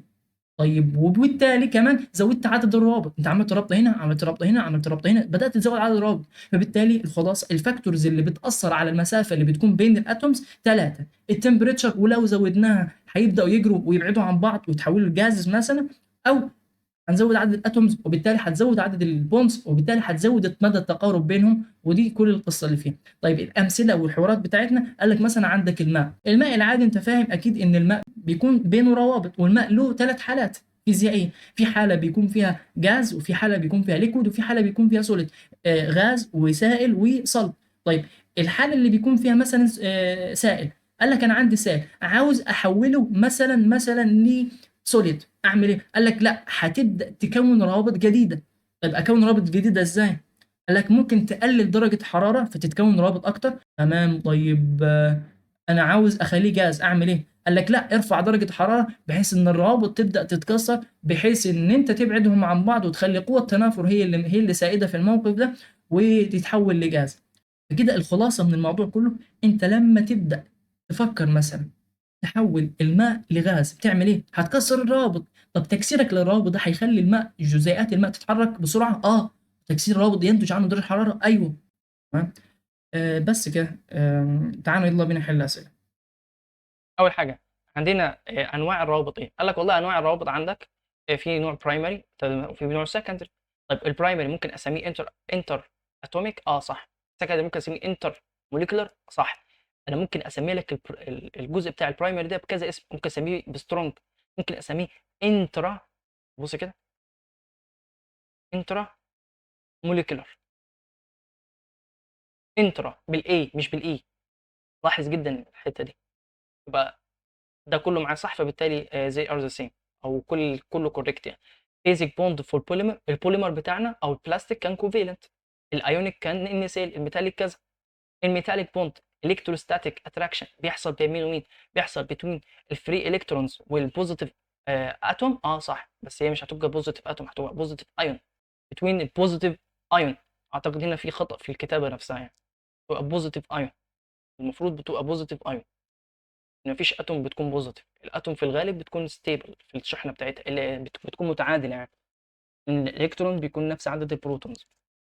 طيب الميتالز ار كريستالين لا مش عليك الحته دي. البوليمرز هاف لو ميكانيكال بروبرتيز دو تو لو كوفالنت، يعني هل عندها قدره تحمل ضعيفه نتيجه ان عندها كوفالنت مود؟ لا، ده عندها كوفالنت مود معناها سترونج، هتستحمل فورسز عاليه.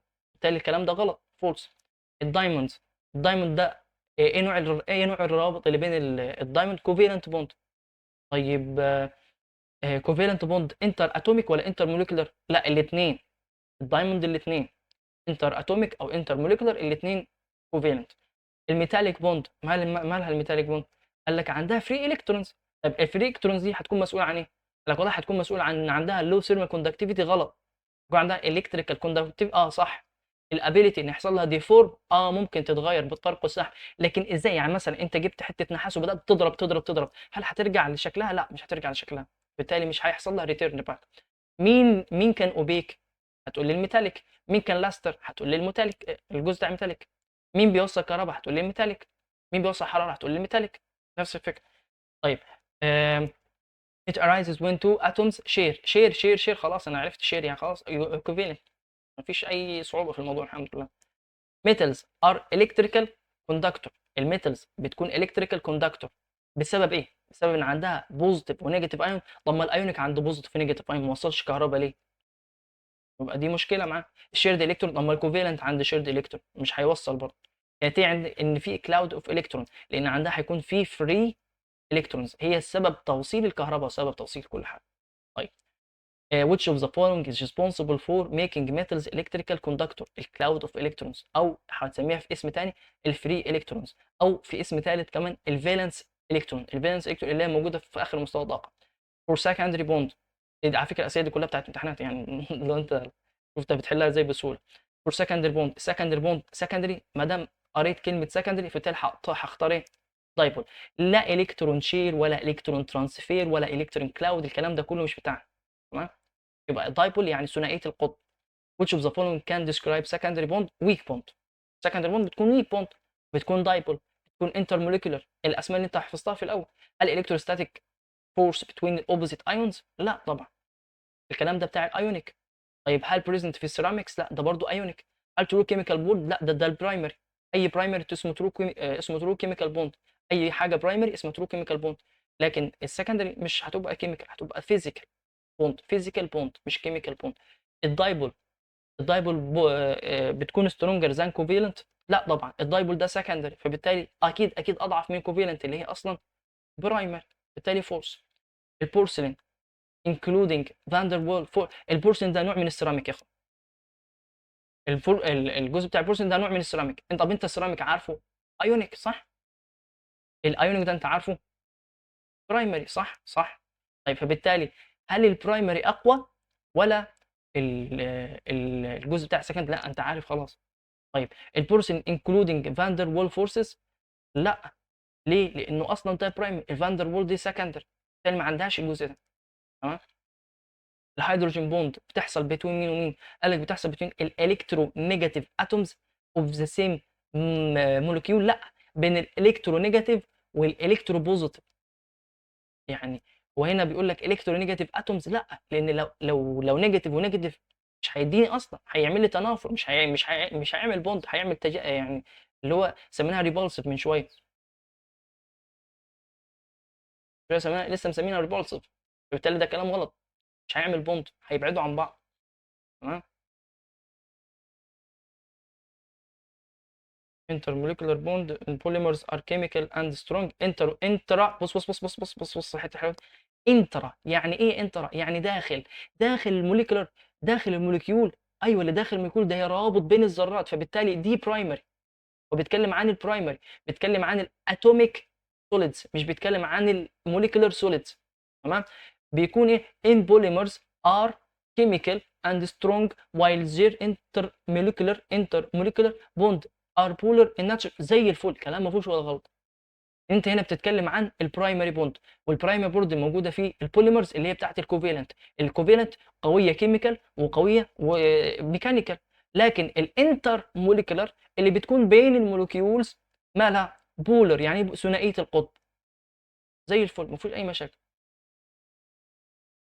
materials with high interatomic forces attraction will have high strength and high coefficient thermal expansion. يعني ايه coefficient thermal expansion؟ معناها معامل التمدد الحراري. يعني ايه معامل التمدد الحراري؟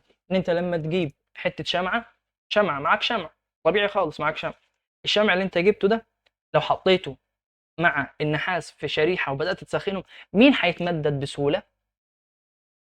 اكيد قلت الشمع. لو ما قلت الشمع نزل الشاشه بتاعه اللاب اللي انت شاغله وروح نام. خلاص انت كده تهت معانا. تمام. المهم الشمع تمدد بسهوله وساح اسرع، فهو تمدد بسهوله اسمها.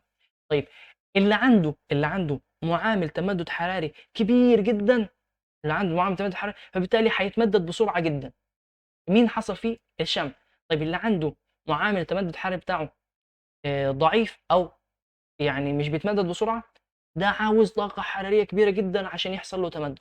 بالتالي الهاي كوفيشنت ثيرمال اكسبانشن ده للشمع. الشمع عنده هاي كوفيشنت ثيرمال اكسبانشن يعني ايه؟ يعني اول ما تديله سنه حراره يقوم يسيح على طول.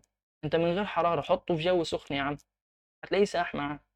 لكن لما تتكلم عن ماتيريالز، الماتيريال دي اصلا قويه جدا، الماتيريال دي اصلا فيها برايمري بوند، الماتيريال دي مش سكندري بوند. اكيد الماتيريال دي استحاله تكون في عندها حاجه اسمها هاي كوفيشنت، مش هينفع، لازم تكون لو كوفيشنت. هتقول انت دلوقتي تقول لي يا عم لو ازاي؟ لو كوفيشنت يعني معامل التمدد بتاعها ضعيف، يعني مش بيتمدد لانها قويه. لكن معامل التمدد لما يبقى كبير معناها انها بتتمدد من اقل درجه حراره. تمام. ان شاء الله تكون فهمت، ولا ما فهمتهاش بفكك، انا بس بدي لك نبذه عنها عشان هتيجينا ان شاء الله في شابتر 2. سبحانك اللهم وبحمدك اشهد ان لا اله الا انت استغفرك واتوب اليك. السلام عليكم ورحمه الله وبركاته.